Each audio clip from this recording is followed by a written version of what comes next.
Have you ever noticed how, even when a new way of doing things seems objectively better, some people just seem to dig in their heels and resist it? Maybe it is a new software system at work, a different family routine, or even a healthier habit you are trying to adopt.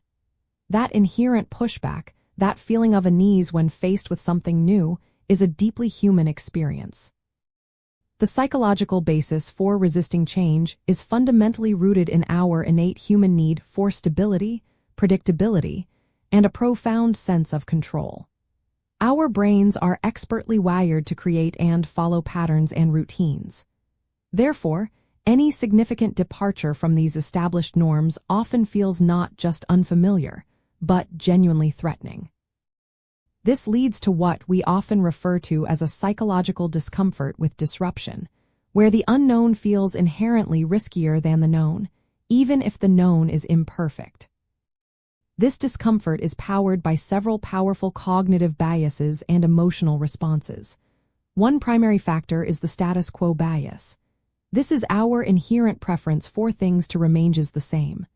Change, by its very nature, demands mental and emotional effort and introduces an element of uncertainty. The default, the current state, feels safer and requires less energy.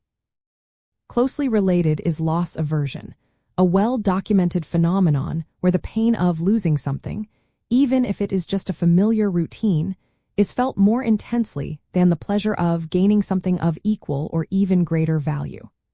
Change often implies giving something up, and our minds are keenly attuned to that potential loss. Then there is the ever-present fear of the unknown.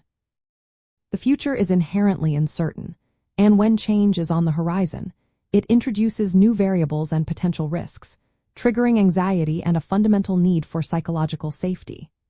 Our minds naturally seek to predict and control our environment, and change undermines this ability.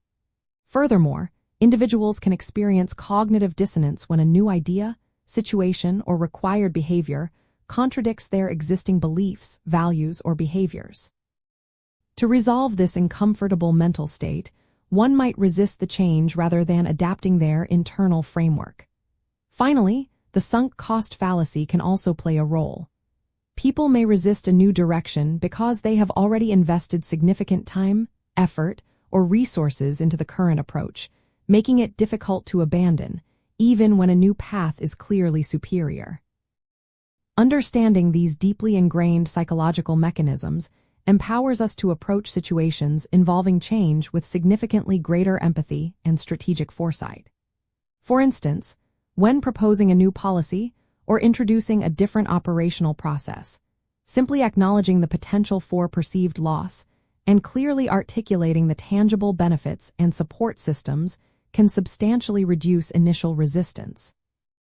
It is not about forcing acceptance, but about understanding the internal hurdles people face. It is absolutely crucial to recognize that resistance to change is rarely malicious or purely irrational. Instead, it is often an entirely normal adaptive human response rooted in our fundamental drive for self-preservation and mental stability. Many researchers even refer to the change curve, which parallels stages of grief, highlighting that people often process organizational or social changes through phases of shock, denial, frustration, and eventual acceptance. This perspective reframes resistance not as an obstacle to overcome, but as a signal that core human needs might not be met.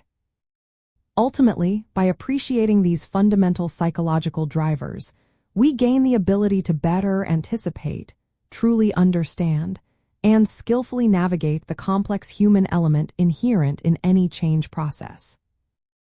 Whether you are dealing with shifts in personal habits, organizational transformations, or broader societal evolutions, this knowledge allows for more effective, compassionate, and ultimately more successful transitions, fostering environments where adaptation can flourish rather than be met with ingrained opposition.